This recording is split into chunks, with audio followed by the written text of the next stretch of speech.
नमस्कार, your money में आपका स्वागत है। मैं हूं कविता थपलियाल। योर मनी में हमारी कोशिश होती है वो हर जानकारी आप तक पहुंचाने की जो आपकी फाइनेंशियल सिक्योरिटी से जुड़ी है।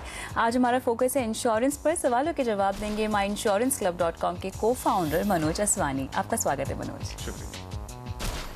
तो चलिए यहाँ पे शुरुआत करते हैं सवाल जवाब के सिलसिले के साथ। हमारे पहले दर्शक जिन्होंने हमें सवाल भेजा है ईमेल के ज़रिए वो है राज, और पुणे के हैं ये। मनोज 37 साल के हैं। इनकी एनुअल इनकम 11 लाख के आसपास है। इनकी फैमिली में वाइफ है और एक 1.5 साल का बच्चा है।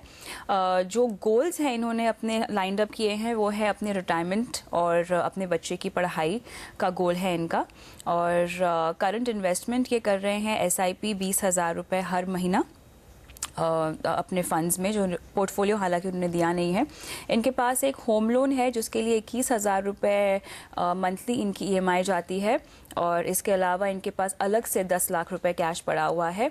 जहाँ तक इंश्योरेंस की बात है, इन्होंने 1 करोड़ का टर्म प्लान लिया हुआ है, कोटक टर्म प्लान। साथ ही वाइफ ने भी ऑलमोस्ट 15 लाख का एक कोटक टर्म प्लान लिया हुआ है। वाइफ इनकी हालांकि हाउस वाइफ है, फिर भी उन्होंने अपने लिए टर्म प्लान यहाँ लिया हुआ है। अब इनका सवाल ये है कि इन्वेस्टमेंट्स की जहाँ तक बात है, जानना चाहते हैं कि क्या ये अपनी इन्वेस्टमेंट्स को बढ़ा सकते हैं। 8,000 रुपये की SIP और करना चाहते हैं तो क्या वो कर सकते हैं या नहीं। साथ ही मेरे ख्याल से रिटायरमेंट के लिहाज से ये PPF और NPS में थोड़ा सा कंफ्यूज है, और साथ ही जानना चाहते हैं कि क्या पेंशन प्लान लेने में समझदारी होगी या नहीं, या कोई ट्रेडिशनल प्लान इनको लेना चाहिए। और इसके अलावा ये अपने लोन के बारे में भी जानना चाहते हैं। 21 लाख का इनका लोन है और इनके पास फिलहाल जो 10 लाख रुपये पड़े हुए हैं, पूछ रहे हैं कि क्या उससे वो लोन रीपे कर दे या उसे कहीं और इन्वेस्ट कर दे, और इन्वेस्ट करे तो किस तरह करे, SIP के जरिए करे या लमसम कहीं पे और लगा दें। तो मेरे ख्याल से सबसे पहले इनका जो पेंशन जो रिटायरमेंट की प्लानिंग है, आई थिंक उस पर हमें आना चाहिए। PPF NPS और पेंशन प्लान को लेके ये कंफ्यूज है। तो PPF तो एक मैंडेटरी चीज़ें होती है जिसको हम कहते हैं कि आपके पास होना ही चाहिए, और अमूमन सभी के पास PPF होता ही है और वो इन्वेस्ट करते ही हैं उसमें। पेंशन प्लान लेना ठीक होगा या NPS लेना ठीक होगा? तो NPS ही पेंशन प्लान है एक तरीके का, जो गवर्नमेंट के थ्रू है, और इंश्योरेंस कंपनीज खुद एक पेंशन प्लान दे रही है। पर अगर शुरू करें तो 37 साल की उम्र में इन्होंने अपना 1 करोड़ का टर्म प्लान कवर ले लिया है। तो जो बेसिक पर्पस ऑफ इंश्योरेंस है वो पूरा हो चुका है। अब आपके पास एक्स्ट्रा पैसे हैं, आप सोच रहे हैं उसको क्या करें, तो पेंशन प्लान बहुत अच्छा सोचा है आपने कि पेंशन प्लान में निवेश करें। आप कॉम्बिनेशन ले सकते हैं, जैसे कविता ने बताया कि आप एक इंश्योरेंस कंपनी से पेंशन प्लान भी ले सकते हैं और गवर्नमेंट की NPS स्कीम भी ले सकते हैं। NPS में अच्छी बात यह है कि एक बार आपने प्रीमियम डालना शुरू कर दिया, जो रेगुलर सालाना है, आपका जो फंड एलोकेशन है कि प्रीमियम आपका कहाँ इन्वेस्ट होना चाहिए, अपने आप हो जाता है। जैसे जैसे उम्र बढ़ते जाती है, गारंटीड इंस्ट्रूमेंट्स में एलोकेशन ज़्यादा होता है, रिस्की या इक्विटी इंस्ट्रूमेंट्स में एलोकेशन कम होता है। तो जो लोग भी सोच रहे हैं कि NPS में निवेश करना चाहिए या नहीं करना चाहिए, मेरी सलाह है थोड़ा पैसा बिल्कुल निवेश कर लेना चाहिए, क्योंकि आपको एक गारंटीड प्रोडक्ट मिल रहा है, अच्छे रिटर्न्स पे मिल रहा है। और आपको क्या चाहिए। PPF भी वैसा ही है, एक रेगुलर चीज़ है जो होनी ही चाहिए। कितना अमाउंट एलोकेट करना है उसमें वो आप डिसाइड कीजिए। आपको साल का 10,000, 20,000, 1 लाख तक की लिमिट है। आप जितना निवेश करना चाहते हैं, कंफर्टेबल हैं, कर सकते हैं। तो सुझाव यही होगा कि आप थोड़ा पैसा PPF में डालें, थोड़ा NPS में डालें। अगर आपको लोन रीपे करना है, क्योंकि आपकी EMI आपको लग रहा है थोड़ी ज़्यादा है, आप उसको लाइट करना चाहते हैं, तो लोन रीपे भी कर लीजिए, लेकिन इन्वेस्टमेंट ऑन रखिए। और SIP जो आप अच्छे से 20,000 कर रहे हैं उसको आप बढ़ा के और 8 से 10,000 रुपये भी बढ़ा सकते हैं। जितना आपको कोई बर्डन नहीं फील हो रहा है, आप उतना तक इंक्रीज कर ले। बिल्कुल। जहाँ तक गोल्स की बात है, रिटायरमेंट और बच्चे की पढ़ाई, यही 2 गोल इन्होंने लाइंड अप किए हुए हैं, एटलीस्ट जो जानकारी हमें दी है। अगर मैं इनके इंश्योरेंस पोर्टफोलियो पे एक बार आऊँ तो इन्होंने अपने लिए अच्छा खासा 1 करोड़ का टर्म प्लान लिया हुआ है, लेकिन इनकी वाइफ हाउस वाइफ है, उनके लिए भी इन्होंने 15 लाख का टर्म कवर लिया हुआ है। तो क्या ये सही है? जी बिल्कुल। आजकल इंश्योरेंस कंपनीज को रियलाइज हो गया है कि अगर कोई हाउस वाइफ है और वो इनकम अर्न नहीं करती हैं, तो इसका मतलब ये नहीं है कि वो घर को कंट्रीब्यूट नहीं करती हैं। वो अपने काम से घर को कंट्रीब्यूट करती हैं और पैसे बचाती हैं। इसलिए कपल ऑफ कंपनीज हैं, एगॉन रेलिगेयर है, कोटक है, जिन्होंने इंश्योरेंस प्लान्स लॉन्च किए हैं कि जो कस्टमर्स उनसे इंश्योरेंस पॉलिसीज लेते हैं, वे उनकी वाइफ को भी बिना कोई पेपर वर्क ज़्यादा एक पॉलिसी ऑफर करते हैं फॉर सर्टन अमाउंट। जैसे एगॉन रेलिगेयर हाफ के लिए ऑफर करता है, कोटक भी एक लिमिट के लिए ऑफर करता है, इन्होंने 15 लाख का कवर ले लिया है। तो बहुत अच्छी बात है कि आपने अपने वाइफ के हिसाब से भी प्रोटेक्शन सोच के रखा हुआ है और आपने एक पॉलिसी ले ली है। बाकी लोगों को भी ध्यान देना चाहिए, अगर उन्हें लगता है कि आपकी फैमिली में डिपेंडेंट्स हैं ज़्यादा और आप अकेले एक अर्निंग मेंबर हैं, आपको अपनी वाइफ के लिए भी पॉलिसी लेनी है, बिल्कुल ले सकते हैं। आजकल इंश्योरेंस कंपनीज वो स्कीम्स दे रहे हैं जहां इनकम प्रूफ दिखाने की ज़रूरत नहीं है। बाकी इंश्योरेंस की बात करते हैं। मेडिक्लेम की इन्होंने यहाँ पे कोई जानकारी नहीं दी है, लेकिन मेडिकल इंश्योरेंस लेना भी काफ़ी ज़रूरी होगा। 1.5 साल का इनका बच्चा है, तो क्या फैमिली फ्लोटर इनको लेना चाहिए अपने लिए? बिल्कुल बिल्कुल, आपको एक कम से कम 5 लाख रुपए का फैमिली फ्लोटर इंश्योरेंस लेना चाहिए, जिसमें आप, आपकी वाइफ और आपके बच्चे कवर्ड हैं। ये पॉलिसी लेने से फ़ायदा ये है कि कल को अगर भगवान न करे कोई मेडिकल एक्सपेंसेस आ जाते हैं जिसकी वजह से आप हॉस्पिटलाइज्ड हो, कोई ट्रीटमेंट करनी पड़ रही है, तो ये हेल्थ इंश्योरेंस पॉलिसी आपके वो सारे खर्चे ले लेगी। अगर आपके पास कोई एक्स्ट्रा पॉलिसी है, जैसे कंपनी प्रोवाइडेड पॉलिसी है या कोई ग्रुप में आप मेंबर हैं उसकी पॉलिसी है, उसके अलावा भी एक इंडिविजुअल पॉलिसी, कंपनी से एक डायरेक्ट पॉलिसी आपको लेनी चाहिए।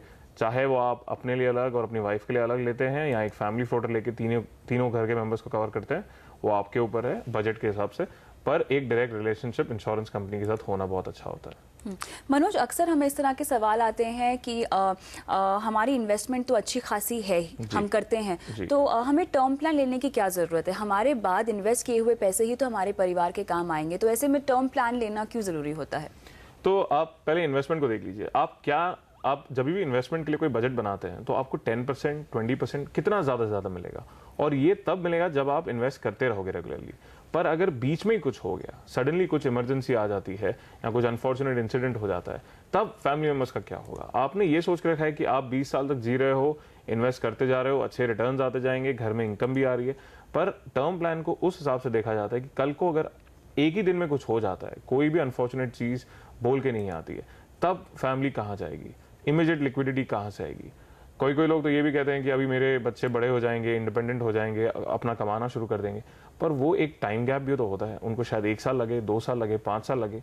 टर्म प्लान एक basic pure term insurance policy जो है वो बहुत ज़रूरी होती है। आपको इमरजेंसी फंड फैमिली की तरफ आता है, एक अच्छी प्रोटेक्शन मिल जाती है और बहुत ही सस्ता है। पहले टर्म प्लान सस्ता हुआ करता था, अब क्योंकि ऑनलाइन चला गया है तो और भी सस्ता हो गया। आपको 5 से 8 हज़ार के बीच में 50 लाख का कवर मिल जाता है। इससे ज़्यादा क्या चाहिए? आप खुद ही सोचिए, अगर आप 20 साल के लिए 5,000 रुपये सालाना भर रहे हैं तो मुश्किल से आप 1 लाख रुपए भर रहे हैं ओवर 20 ईयर्स, और कवर आपको 50 लाख का मिल रहा है उस पूरे 20 साल के लिए। तो ये जो प्रोडक्ट है मार्केट में, ऐसा शायद ही कोई फाइनेंशियल प्रोडक्ट अवेलेबल है, बिना सोचे, बिना कोई सेकंड थॉट्स या डाउट करे कि सिर्फ टैक्स बेनिफिट मिल रहा है इसलिए लेना चाहिए।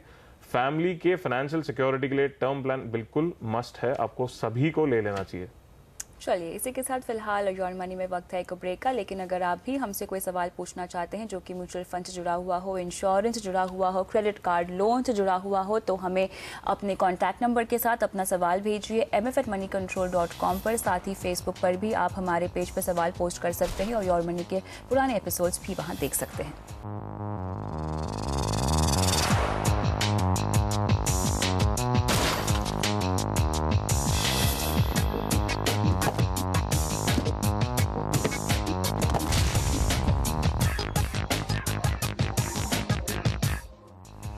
योर मनी में आज हम दे रहे हैं इंश्योरेंस से जुड़े सवालों के जवाब। मेरे साथ बने हुए हैं मनोज असवानी। मनोज, अगला सवाल लेते हैं जो हमें गुड़गांव से महेशा ने भेजा हुआ है।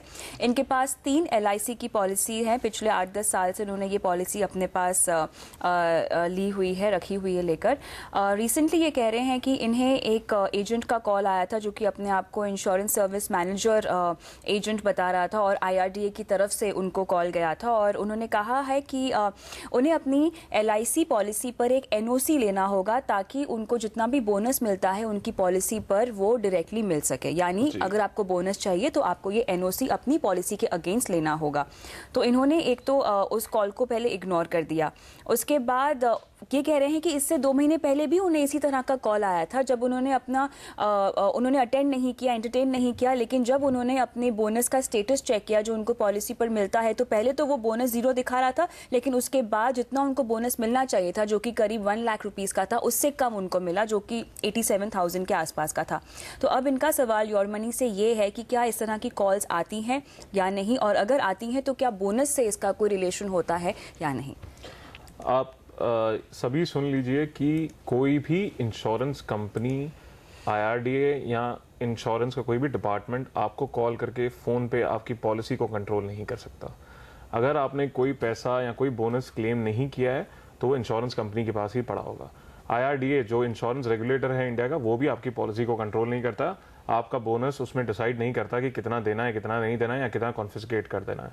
तो ये जो कॉल्स उन्होंने बताया है बिल्कुल फ्रॉड कॉल्स हैं, ऐसे कॉल्स बढ़ते जा रहे हैं और इंश्योरेंस कंपनीज, IRDA सारे रेगुलरली पेपर्स में, वेबसाइट्स पे ये फ्लैश करते रहते हैं कि ये सारे फ्रॉड कॉल्स है और इनसे सतर्क रहिए। तो आप कभी भी अगर अपने पॉलिसी को लेकर नर्वस हो जाते हैं या कैसा कोई भी कॉल आके आपको बताता है कि पॉलिसी में क्लेम बाकी है, आप सीधे इंश्योरेंस कंपनी को कॉल कीजिए या उनके ऑफिस चले जाइए। ऐसे कोई भी कॉल्स में या ऐसे कोई भी झांसे में फंसने की जरूरत नहीं है। आपकी पॉलिसी सेफ रहती है, इंश्योरेंस कंपनी के पास पूरा पेपर वर्क होता है। जैसे इन्होंने बताया कि इनका बोनस अमाउंट इनको दिख नहीं रहा था, वो हो सकता है कोइंसिडेंस है कि अपडेट नहीं हुआ होगा, पर जैसे अभी देख रहे हैं कि पूरा बोनस अमाउंट वहाँ अपडेटेड है। फिर भी अगर डाउट आता है तो कंपनी के ब्रांच में चले जाइए, आपके पैसे हैं, आपकी पॉलिसी है। आप अगर अपने बिजी शेड्यूल से एक दिन निकाल के इंश्योरेंस कंपनी के ब्रांच जा सकते हैं, आपके डाउट्स क्लेरिफाई हो जाएंगे। पर कोई भी ऐसे फोन कॉल सुनकर उनको ना अपनी पर्सनल डिटेल्स बताएं, बैंक डिटेल्स ना बताएं, क्रेडिट कार्ड डिटेल्स ना बताएं, और घर वालों को भी बता दीजिए कि अगर ऐसा कोई कॉल आता है तो वो सीधा आपसे बात करने के लिए बोल दें और खुद कोई भी डिटेल्स किसी भी फोन पे व्यक्ति को ना बताएं। बिल्कुल, बढ़ते हैं अगले सवाल की ओर। यहाँ पे गाजियाबाद से अवधेश कुमार ने हमें अपना सवाल भेजा है। मनोज, इन्होंने अपने लिए एक टर्म प्लान लेने का सोचा था। इनफैक्ट इन्होंने अप्लाई भी किया था 50 लाख का टर्म प्लान लेने के लिए, और वहाँ मेडिकल टेस्ट के दौरान ये हुआ कि इन्हें शायद ब्लड प्रेशर है। तो इन्होंने जैसे कि हम कहते हैं कि आपको अपनी जानकारियाँ सही सही देनी चाहिए, अपनी हेल्थ रिलेटेड इश्यूज़ की जानकारी देनी चाहिए, तो इन्होंने बिल्कुल ब्लड प्रेशर के बारे में मेंशन किया था। लेकिन जब ये टेस्ट के लिए गए थे, मेडिकल टेस्ट के लिए गए थे, उस वक्त को चेस्ट पेन हो रहा था, और हालांकि इनका कोई ट्रैक रिकॉर्ड नहीं है किसी भी तरह के चेस्ट पेन का, लेकिन उस वक्त चूंकि उनको पेन हो रहा था तो डॉक्टर ने चेस्ट पेन अपने मेडिकल फॉर्म में भी डाल दिया था, जो वो टर्म प्लान के लिए जो फॉर्म था उनके पास। अब ये कह रहे हैं कि एक महीना हो गया है ऑलमोस्ट, उनको टर्म प्लान का कोई अपडेट नहीं आया है कंपनी की तरफ से, तो क्या किसी वजह से उनका टर्म प्लान रिजेक्ट हो गया है? तो ये सवाल का जवाब तो आपको अपनी इंश्योरेंस कंपनी से ही पूछना होगा।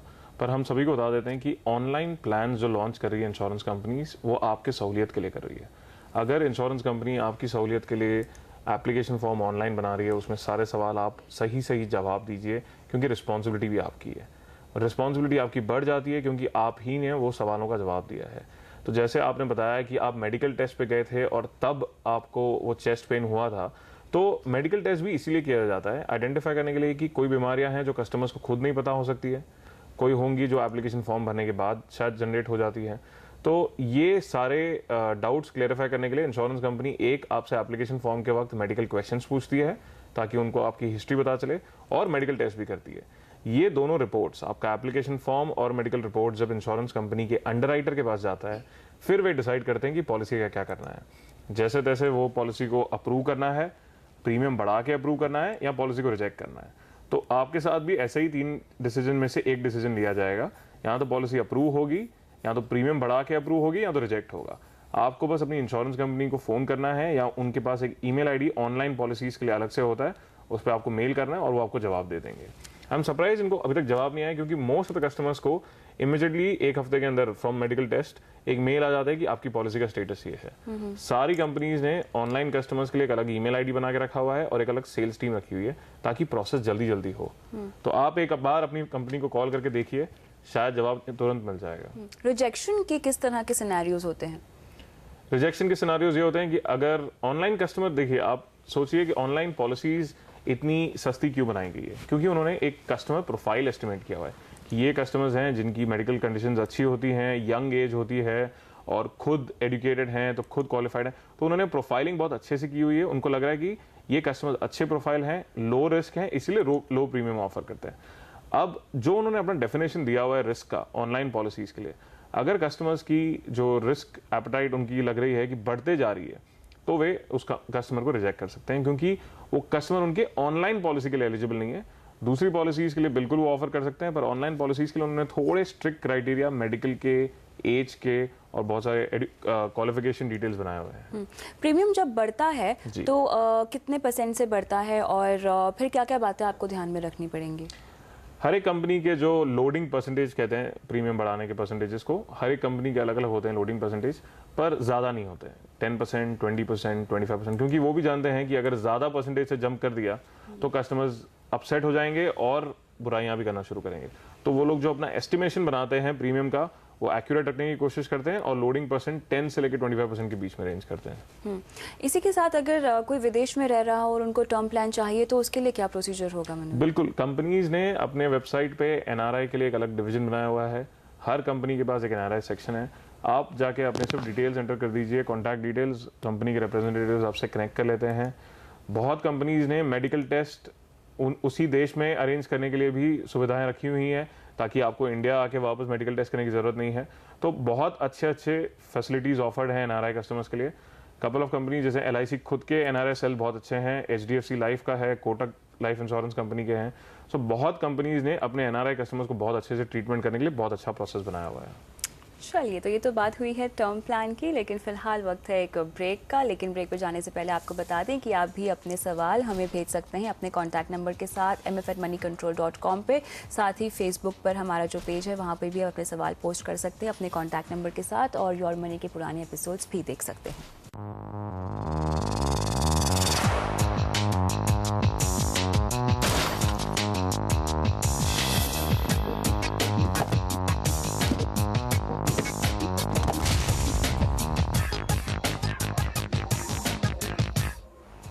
योर मनी में आपका फिर से स्वागत है। हम दे रहे हैं इंश्योरेंस से जुड़े आपके सवालों के जवाब, और मेरे साथ बने हुए हैं मनोज असवानी। लेते हैं अगले दर्शक का सवाल। हमारे साथ फोन लाइन पे सचिन है।